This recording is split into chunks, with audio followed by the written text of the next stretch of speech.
There are several progressive groups and lawmakers who are increasingly vocalizing the idea that high inflation is being driven by corporate greed, including companies with high profits, some of whom have met at the White House with the president in recent months. Does the president endorse that idea? Does he think that corporate greed is the big driver of inflation right now?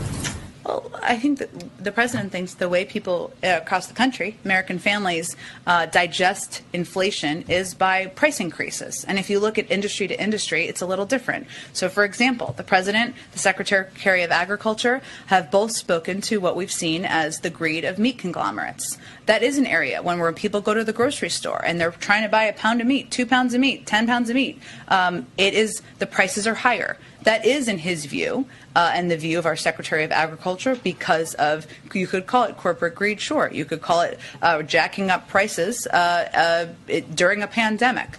There are other areas where we've seen increases because of supply chain issues, and we're seeing those increases around the world as it relates to gas prices, oil supply, and things along those lines. So I would say there's some areas where we have seen corporations profit from the pandemic, and certainly the president would agree with that component. I don't know the full context of all of their remarks.